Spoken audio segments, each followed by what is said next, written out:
Quiero que hablamos en nuestras Biblias, por favor, en Lucas capítulo 15. Lucas 15, versículo 11. El título del sermón es Homecoming, o de vuelta a casa, volviendo a casa. Lucas capítulo 15, versículo 11. Y lo leemos en el nombre del Padre, en el nombre del Hijo, en el nombre del Espíritu Santo. Amén. Lucas capítulo 15, versículo 11. Amén. Y puestos de pie lo leemos en el nombre del Padre, en el nombre del Hijo, y en el nombre del Espíritu Santo. Amén.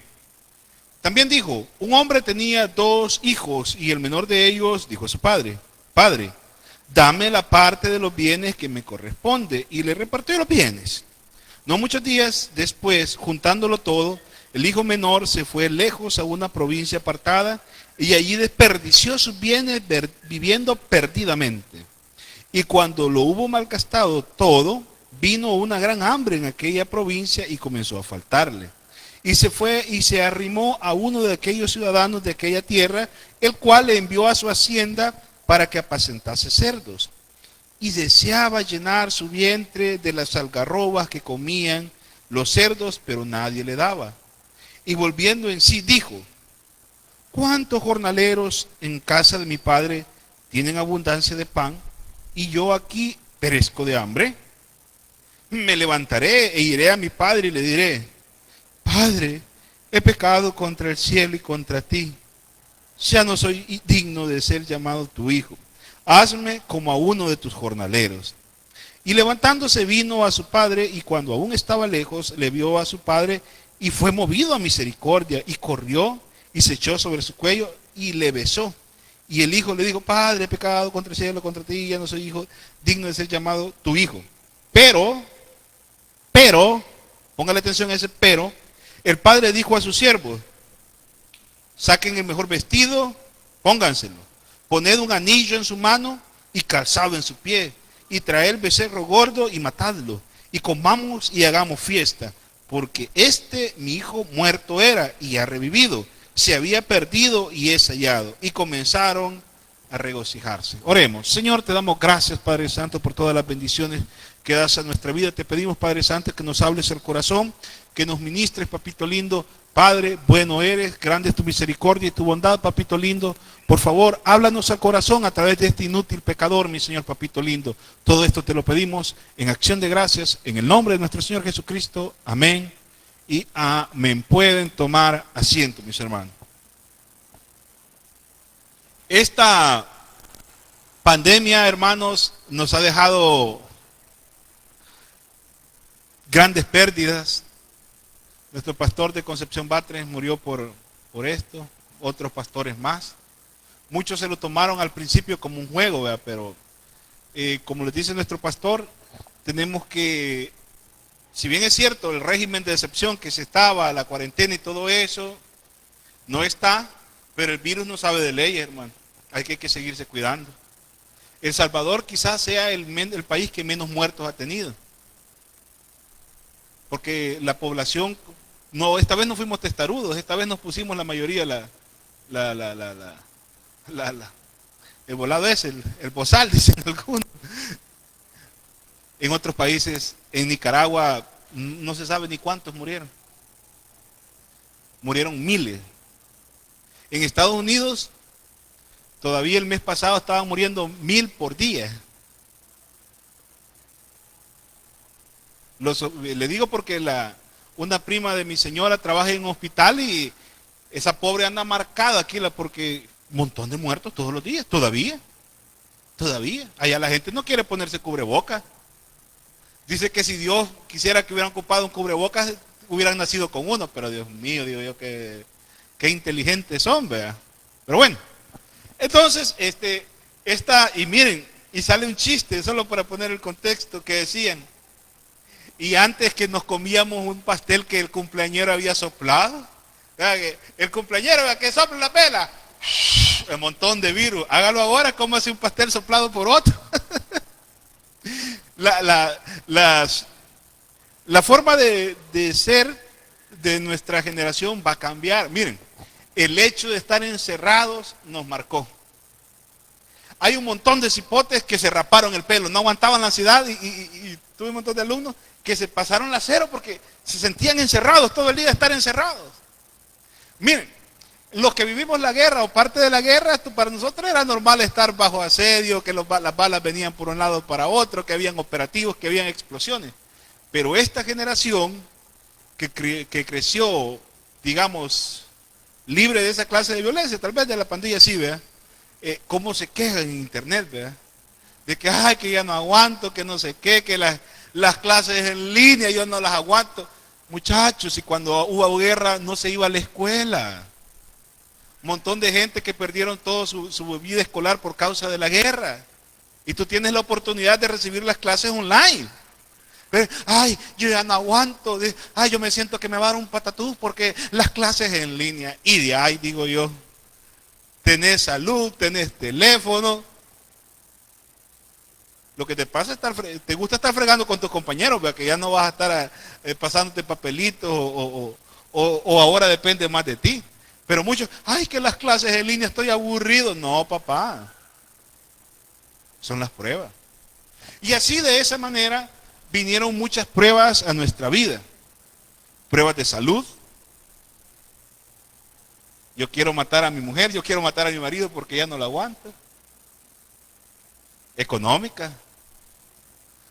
¿Cuántas no las vimos a palitos porque no teníamos dinero? Porque no había para pagar las cuentas. Porque ya en la tienda, mire, ya este cuaderno, mire cómo está de lleno, y no ha abonado nada, ¿verdad? Pues sí, y es que no trabajo, ¿y qué vamos a hacer, pues? Y se vinieron un montón de problemas. Pero, a la par de los problemas materiales, se vinieron un montón de problemas espirituales. Personas que poco a poco su corazón se fue enfriando. Personas que estaban acostumbradas a venir por temor a la iglesia. Decían, es que si no voy a la iglesia Dios me va a castigar, ¿verdad? Y de repente no vienen. Entonces Dios no me va a castigar, ¿verdad? Y empiezan a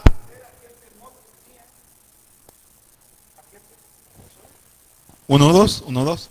Empiezan a tener aquel temor que tenía. No, Dios no me va a hacer nada. Es que mire, hijo, uno no viene a la iglesia porque Dios lo va a castigar. Uno viene a la iglesia en agradecimiento de esa salvación tan grande. Nosotros nos hemos olvidado por qué es que Cristo vino acá a la tierra. Cristo no vino para tenernos cómodos. Cristo no vino para tenernos siempre saludables. Nuestro Señor vino para salvarnos, para darnos vida, vida eterna y vida en abundancia. Y muchas veces como iglesia, como miembros, esto se nos olvida. Y como dicen, del gusto retosan, del gusto retosamos, del gusto venimos y nos hacemos frío de corazón. Por ejemplo, en los cultos online, ¿cómo batalla? Mira, hermano, si no es fácil poner esas cámaras, allá el hermano tiene 2 monitores, con el hermano Edwin, bien bonita está la medusa, hermano, ya días hablamos de eso, ¿verdad? La medusa, mire, si se gasta, hermano. Y conectados, 5, 6. Ay, pero no le va a decir la Rosa de Guadalupe que se ha visto todos los capítulos. No le va a decir de Netflix, o si ya tiene VPN y tiene Disney Plus, todas las series de Disney y todo. No, pero pastor, es que me sale muy caro poner saldo para escuchar los cultos.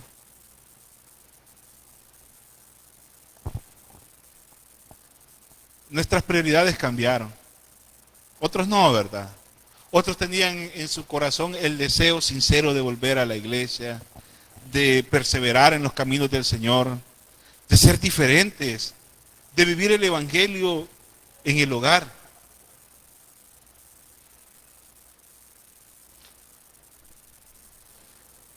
Esta situación que pasamos y que todavía estamos pasando se da aproximadamente cada 100 años. Bueno, la última peste fue la de la peste, una peste muy similar, la gripe española de 1918, que mató en aquel tiempo, como no se tenían muchas cosas, mató a más de 40 millones de personas, mató más que la guerra misma. La anterior fue en 1600, si no me equivoco, fue la peste bubónica, que mató a la mitad de la población humana. Eran transmitidas por las pulgas de la rata. Y así usted se va viendo que aún en la Biblia relata pestes, enfermedades y castigos de Dios sobre su pueblo.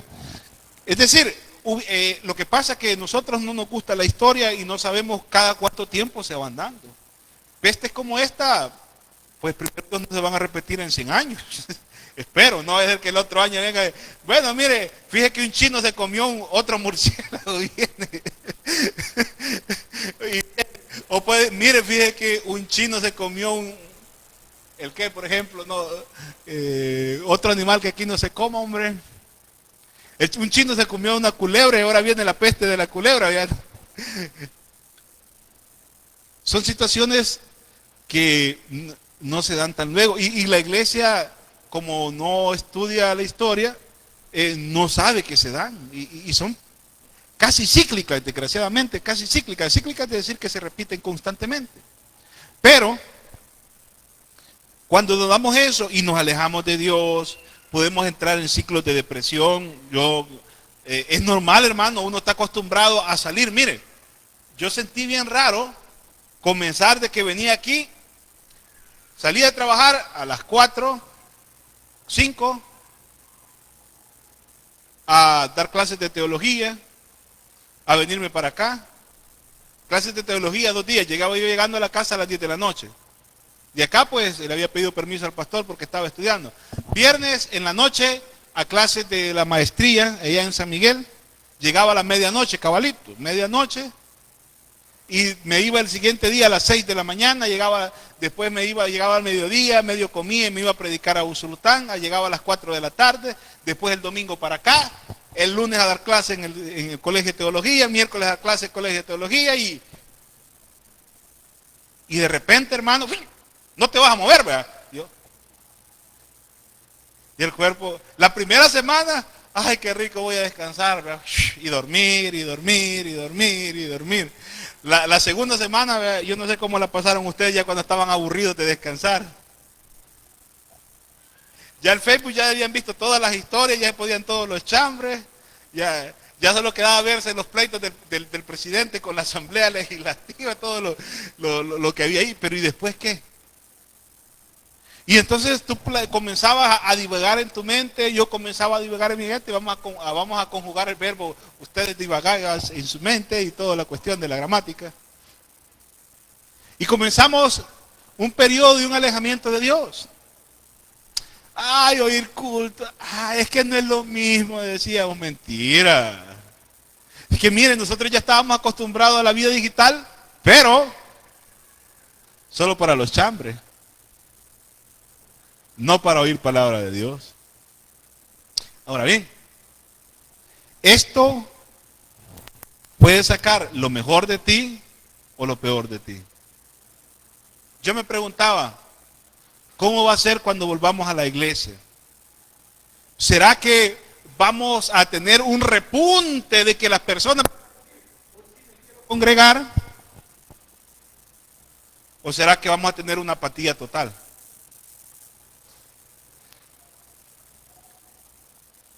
De los que recuerdo, pues la mayoría estamos acá. Se ha mantenido.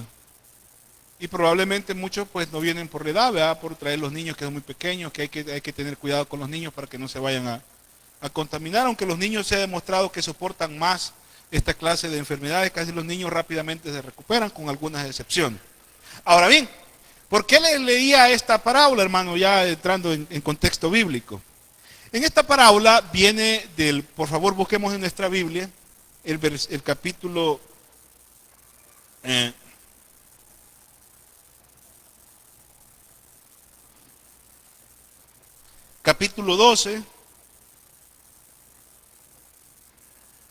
capítulo 12, versículo 1, en el título, miren lo que me dice ahí, la levadura de los fariseos.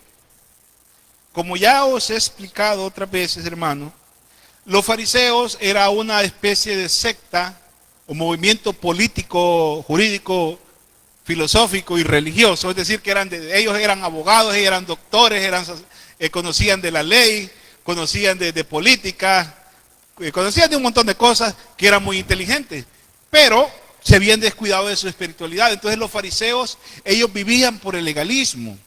Ellos tenían una práctica que para nosotros es muy buena. Ellos antes de comer se lavaban hasta 20 veces las manos. En aquel tiempo no había jabón, ni se tenía conocimiento de las enfermedades ni nada, pero ellos lo hacían por un ritualismo, el lavarse un montón de veces las manos, ¿verdad? Pero ellos decían que si tú no te lavabas las manos, tú estabas en pecado. Ellos decían, imagínense cómo eran de legalistas, que está la prohibición de trabajar el sábado, ¿verdad? Para nosotros no aplica. Entonces, ellos decían que si un sastre llevaba la aguja aquí trabada porque se le había olvidado, había que castigarlo, porque como había caminado con la aguja prendida a su cuerpo, estaba llevando sus instrumentos de trabajo y que por lo tanto estaba trabajando, ¿verdad? Se inventaban unas cosas. No, mira, hermano, que anda la mujer, en aquel tiempo, aquí, que anda medio dedo arriba del tobillo, el faldón, ¿verdad? Ni siquiera de la rodilla, sino que del tobillo. No, mire, que la mujer anda bien. Y tenían un montón de legalismos, un montón de cosas. Ahora, tampoco es licencia para que una cholona. Tenían un montón de legalismos, un montón de situaciones de que estaban fuera de la Biblia. Y Jesús les dijo, miren, ustedes están mal. Y les comenzó a dar un montón de enseñanzas por historias, por parábolas, para demostrarles de que ellos no vivían conforme a la palabra de Dios, sino que vivían conforme a su legalidad. Entonces, para darles esa enseñanza, les explicó esta parábola. Esta parábola pues tiene una enseñanza cristiana, una enseñanza espiritual con elementos inventados. Ahora bien, ¿en qué consiste esta parábola? Ellos decían de que el que pecaba una vez ya Dios no lo perdonaba, que estaba destituido, que no se podía hacer nada por él, ¿verdad? Entonces él le dicen y les pone el peor cuadro de todos. El cuadro del hijo desagradecido, del hijo sinvergüenza, del hijo que lo gasta todo, que lo malgasta todo, que se aprovecha de sus padres. ¿Quién va a querer a un hijo así, verdad? Entonces viene y les dice, había un cipote que le dijo a su papá, ¿verdad? Padre, dame la parte que me corresponde, ¿verdad? Como abogado yo sé que usted tiene su hijo, pero no está obligado a darle en vida. Entonces, ¿qué quiere decir? Que este papá era bien aguado, que este papá era bien, se dejaba manipular por su hijo, y dice que el papá vino y partió los bienes y se lo dio. Se imagina, se quedó pobre por dárselo a su hijo, ¿verdad? Ya tenía dos. Pero este cipote no lo quería para guardarlo, no lo quería para trabajarlo. Este cipote lo que quería era, en aquel tiempo, vino, mosto, mujeres, chiviada. En este tiempo, añádale a todo eso, guaro, alcohol, monte, cigarro, coca, piedra, nightclubs y todo lo que quiera. Casas en la playa, viajes ostentosos y todo lo que quiera. Entonces viene este cipote y comienza a vivir perdidamente, de todo, perdidamente.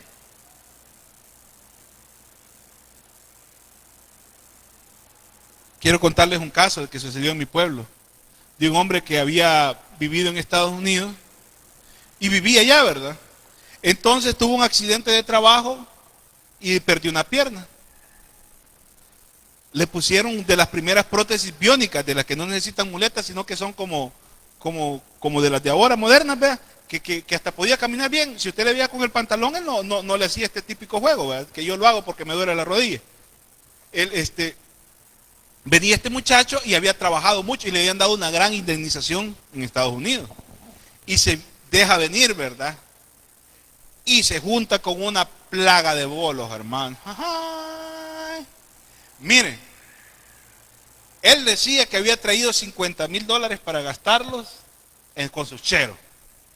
Pero a los papás nunca les construyó una casa. Y comienza, hermanos, a vivir 2 meses la vida loca. Adivine cómo le decían los compañeros de parranda a él. Papa, dame duro porque yo te quiero como mi papa, le decían los grandes chabacanes. Y no es broma, y le sacaban plata. Se iban al hotel, se estableció en un hotel de aquí de Usulután. Y estuvo muchos meses, todos los 2 meses ahí estuvo porque le daba vergüenza dormir en la casa de los padres, que decía que muy sucio ahí, ¿verdad? Bueno, y él tenía permiso, ni siquiera tenía TPS, pues fue hace muchos años. Y se tenía que ir un día antes de las fiestas patronales, ¿verdad? Pero él pensó de que no iba a pasar nada, ¿verdad? Que a los gringos no les importa eso. Y se quedó a las fiestas patronales y se va un día después. Y cogió su avión, ¿verdad? Su boleto y se va. Lo bonito fue cuando llega. Usted no tener autorización para entrar a nuestro país. Su permiso se le haber vencido el día de ayer. De nuevo para El Salvador on deportation. Y lo deportan, hermano. Y lo mandan para El Salvador. Y lo peor que se había ido ya solo con $50 porque se lo había gastado todo. Entonces a uno de sus amigos, antes de irse, le dio $1000. Ya vos has dado conmigo, sos mi hermano del alma. Te voy a dar $1000, ¿verdad? Después se va donde su chero y le dice, mira, ¿y no crees que me devolvés algo del pisto que te di porque me tengo que ir por tierra? Le dijo. ¿Sabe qué le dijo su amigo? Y vos, hijo de tanta, ya no era el papá. Ya era el hijo de tanta. Quítate de ahí, ya estás acabado, le dijo. ¿Y sabe qué tuvo que ir a hacer? Ir a empeñar la escritura de los papás para volverse a ir por tierra. Como dice Sergio del Salvador, vea, ¿dónde están mis amigos? ¿Dónde están? Lo perdió todo. Y él no era cristiano. Y dijo, los amigos son una... Usted ya sabe la palabrota que dijo. Y hasta entonces entró en razón que la juerga no le había dado nada. Que la juerga, que la perdición solo le había dado dolor. Gracias a Dios que pasó. Si no, los padres hubieran perdido la casa. ¿Cuánto no hemos perdido nuestro estatus con Dios? No digo la salvación, nuestro estatus con Dios. Porque hemos decidido vivir una vida loca, espiritual. Una vida alejada de Dios. Una vida lejos de sus principios. Una vida lejos de sus enseñanzas. Una vida lejos de la comunión con Dios. Que ya no sabemos qué es orar. Ya no sabemos qué es leer la Biblia. Ya no sabemos qué es platicar con Dios. Así, calzón quitado, como dice. Que ya vemos cosas completamente alejadas de Dios, de su palabra. Y la Biblia hasta modo tiene allá de que nunca la toma.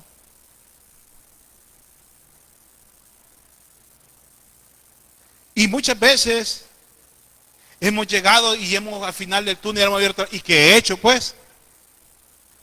¿Y qué he hecho? Y ahí es donde entra la enseñanza. En primer lugar, abramos los ojos. Hermano, el proceso de abrir los ojos es doloroso. A mi hijo hace 3 años lo operaron de los ojos. Porque un visco que le llaman, ¿verdad?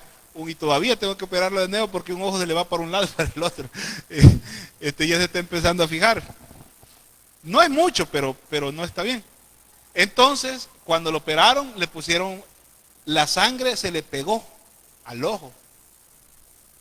¡Ay, hermano! Y yo tuve que tenerlo toda una mañana abrazado porque él se quería rascar, porque ellos sienten cuando les han cosido los ojos, aquí, porque les abren esto de aquí y les cortan los músculos. Entonces esos músculos los cosen para corregirlos, porque es como la dirección del carro, ¿verdad? Que si jala más de un lado, lo atornillan de este lado para que el carro vaya parejo. Así operan los ojos. Entonces él quería rascarse y lloraba, me gritaba, me decía que yo era malo, que yo era un mal padre, porque él quería, hasta que se desmayó del dolor. Hermano, y eso de que ir abriendo los ojos poco a poco, se le echaba agua del suero que a uno le ponen, con ese se le lavaba el ojito. Y con eso poco a poco pudo ir abriendo los ojos, y así los ojos rojos, como que había fumado de la buena, así todos llenos de sangre, ¿verdad? Y yo me quiero ver en el espejo. No, hijo, no, hombre, que te vas a asustar. Mira, los andas rojos, los andas llenos de sangre, te vas a asustar. Quítamelo. Pero le dolió. Quiero ponerles este ejemplo. Cuando nosotros hemos vivido en pecado y alejados de las cosas de Dios y nos damos cuenta de lo que hemos estado haciendo, nos duelen los ojos, por así decirlo. Nos duele el corazón todo el daño que le hemos hecho a nuestra familia, a nuestros hijos, a nuestra iglesia y sobre todo a nosotros mismos. Y decimos, pero ¿por qué lo hice? ¿Por qué metí las 4? ¿Y ahora cómo estoy viviendo? Ya no estoy rodeado de hermanos, estoy rodeado de pecadores, de sinvergüenza, de personas que no respetan a Dios, que se burlan de la iglesia, que se burlan de todo. ¿Y ahora cómo estoy viviendo? ¿Y qué hago ahora? Abramos los ojos. Duele. Duele abrir los ojos, porque ese abrir de ojos que yo le estoy diciendo implica que usted se va a dar cuenta que durante un tiempo no fue inteligente. Durante un tiempo no eligió sabiamente, sino que decidió vivir como usted le venía regalada gana, y ahora está pagando las consecuencias, y ahora yo estoy pagando las consecuencias de ese montón de equivocaciones. Darse cuenta que yo me he equivocado duele. Que lo que me está pasando no es un azar del destino, sino que son las consecuencias de mis decisiones, duele. Que yo me equivoqué y que por eso me está pasando, duele. Otras ocasiones no, ¿verdad? Que, por ejemplo, una señora que le abandone a su esposo, y es decisión del otro, no suya. Pero usted sabe usted debe saber a qué me estoy refiriendo. Duele. Entonces, ¿qué dijo este hombre? Abriendo los ojos, dijo. Pero ¿y por qué abrió los ojos? Miren, hermano, si hay algo que un judío aborrece, es la carne de cerdo. Ellos ven un cerdo como ven un animal, sucio, ¿verdad? Vaya, nosotros es como que dijéramos, ¿quién ha visto que tenga en su jardín caracoles? De los que dañan que se comen las plantas, que son una plaga. En Francia es un platillo nacional que se llama escargot. Y es un plato de lujo que pagan hasta 300 euros usted por comer de esa tontera. Se puede imaginar comer de esos que caracoles babosos. O vaya, lo que causó esta tontera, hartarse un murciélago usted. Entonces viene, y para los judíos comer cerdo era de lo más asqueroso que había. Y lo mandan a decía el pastor general. Antes era Don Joe, después fue Juan, ahora es Chepe Trompo, ya no le tienen respeto. Mirá, le dijo, cuídame aquel montón de chanchos que hay allá. Recuerden, para los judíos, si usted cría chanchos, no se preocupe, nuestra cultura es diferente. Para los judíos, criar chanchos era, y lo peor, hermano, que este cipote venía de ser príncipe, de que lo trataran, no, mira, mi principito aquí, no, hijo, ¿usted para qué va a barrer? No, ahí están los empleados que te laven los pies, mira, ¿dónde vas a ir en el camello ahora? Y lo mandan de empleado, y no solo eso, hermano, que no le daban comida, y se quería comer el concentrado de los cuches, hermano.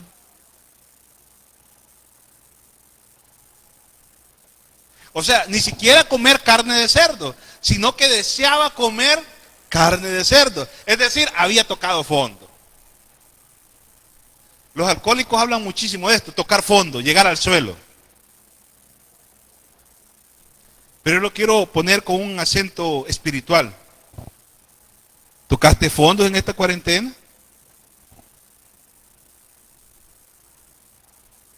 Dijiste, yo me estoy alejando de los caminos del Señor y ya no me duele. Ya estoy viviendo mi vida como me viene en mi regalada gana. Estoy viviendo mi vida suave, ¿verdad? Tranquilo. El pastor gritón.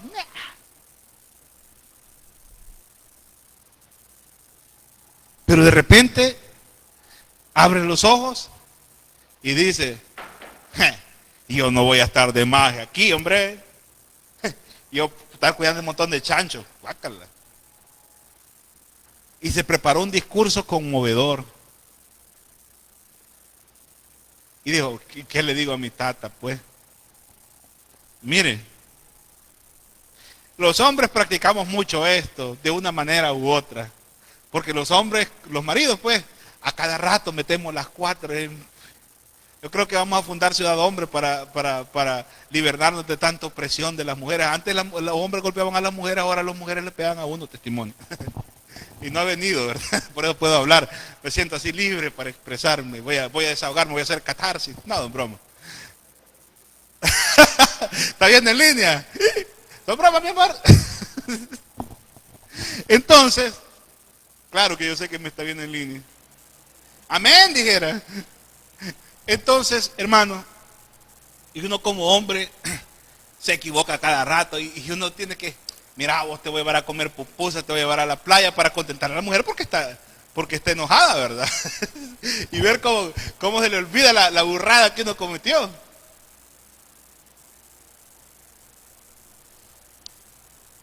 Pero, ¿y qué pasa cuando hemos defraudado a Dios?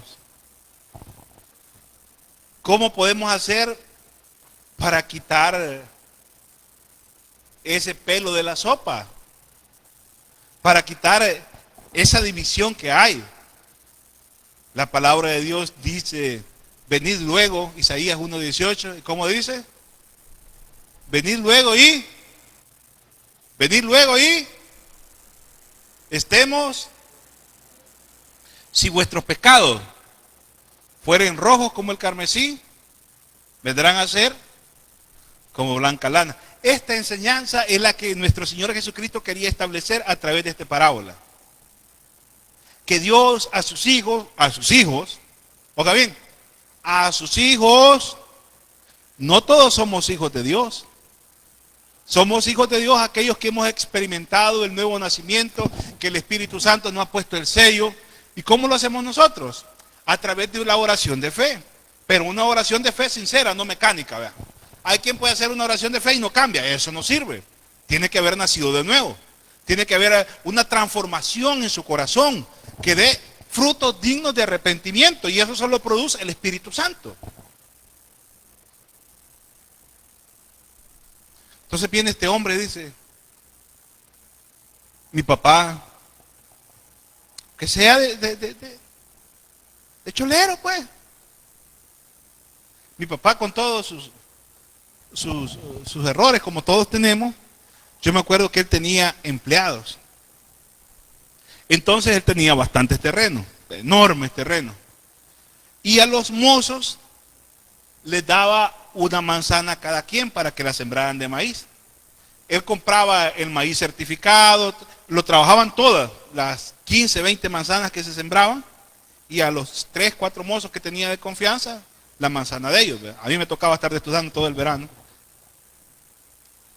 Y al final, cuando ya se había sembrado todo el maíz, cuando ya se había cosechado y desgranado, vaya, vende el maíz, le decía. Y no les cobraba el alquiler. Solo les descontaba, vaya, en una manzana se va tanto de semilla certificada, tanto de abono y les descontaba. hubieron 2 trabajadores que construyeron su casa poquito a poquito de lo que le quedaba de ganancia, lo que mi papá les daba. Mi papá, tal vez no había trabajo, ¿verdad? No había nada que hacer. Y decía, por la gran tal por cual, decía, el papá era bien mal hablado. Y le decía así, ¿hay trabajo, Manuel? Le decían. Fíjate que no, vaya pues, ya me voy. No, espérate, anda a limpiarme los cercos, está el cerco. Y los cercos estaban limpios, solo iba a hacer una media chapupa, pero era para poderle pagar al hombre. Entonces, muchos trabajadores querían trabajar con mi papá. ¿Por qué? Porque trataba bien a sus empleados. Mi tía Chita, a quien quiero mucho, allá que no es mi tía, pero yo la quiero como si fuera tía, casi como mi mamá. Ella trata tan bien a sus trabajadores que nadie quiere dejar de trabajar con ella. Por ejemplo, ella tiene una panadería. Cada semana, hoy no está trabajando por lo de la pandemia, ¿verdad? Cada semana les da, no me acuerdo si 1 o 2, ¿cómo se llama esto? Cartones de huevo, azúcar, frijoles, sal a los trabajadores, aparte de su salario. Y todos los días les dice, llévate $3 de pan. Gordos están los trabajadores de tanto comer pan. Nadie se quiere ir de donde ella. ¿Por qué? Trata bien a sus trabajadores. Entonces, este personaje de aquí se fijaba que su papá trataba bien a sus empleados. Y dijo, mi papá no me va a recibir porque le quité la mitad de lo que tenía. Yo ya no tengo derecho a más. Yo ya perdí todo con él. Tal vez me quiere dar trabajo, ¿verdad? También esté todo seco, acabado, ¿verdad? Reventado. Todavía con los ojos así de la marihuana. Con el hígado hinchado de tanto alcohol. Y se fue, ¿verdad? Todo con los pantalones todos rotos. La túnica en aquel tiempo, ¿verdad? La túnica toda rota. Así, de seguro descalzo, con los pies todos reventados. Y ya llegaba su discurso así, ¿verdad? Pero sucedió algo.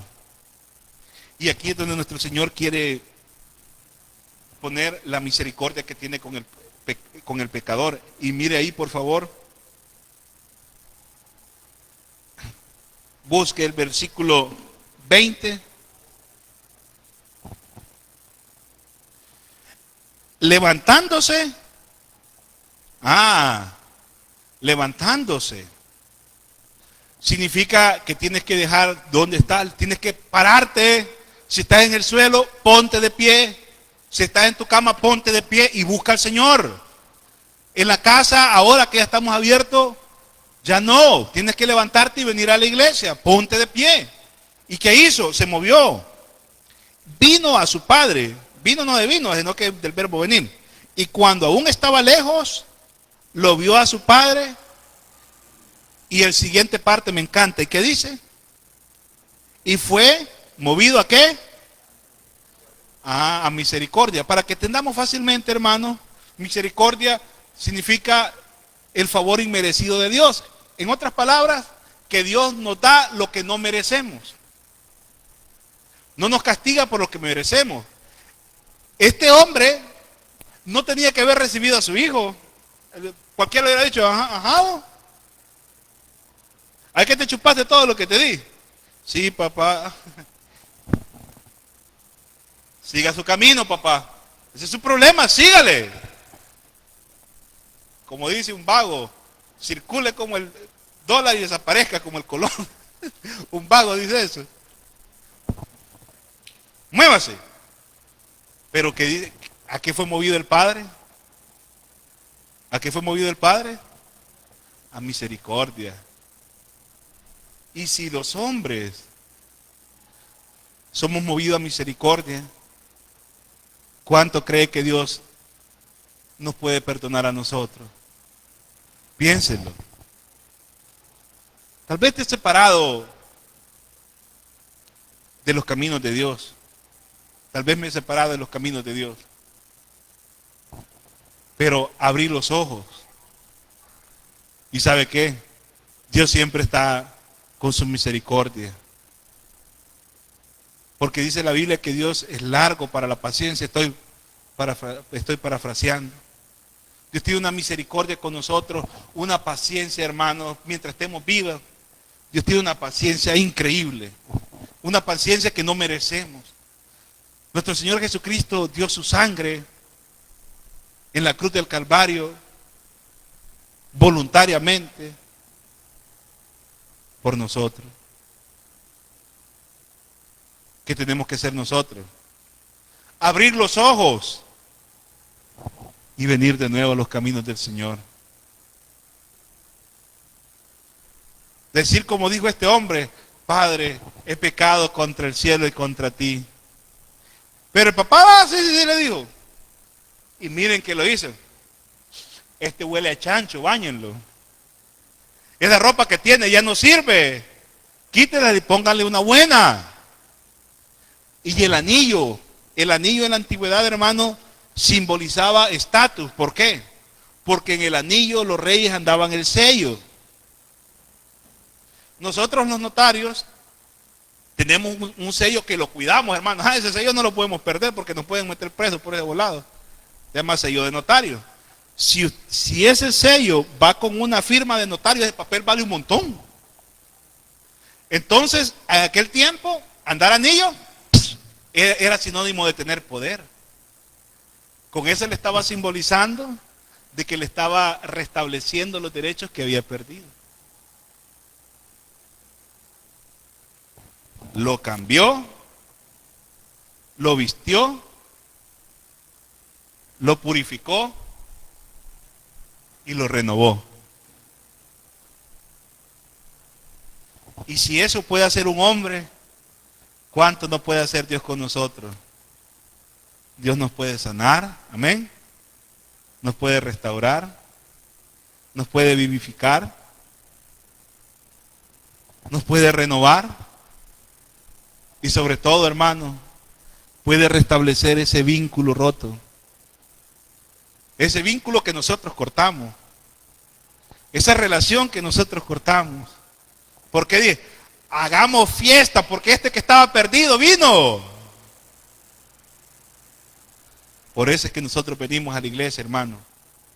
Para agradecerle a Dios esa misericordia que tuvo con nosotros. En que aún siendo pecadores, Dios tuvo misericordia de nosotros. En que aún siendo pecadores, Dios nos dio una nueva oportunidad, Dios nos dio una nueva vida y la esperanza de la vida eterna, de una vida eterna en gloria a su lado, hermano. ¿Qué más queremos? Volvamos a los caminos del Señor, arrepintamos de los malos, abramos los ojos, dejemos nuestros malos caminos y volvamos a Jehová nuestro Dios. Amén.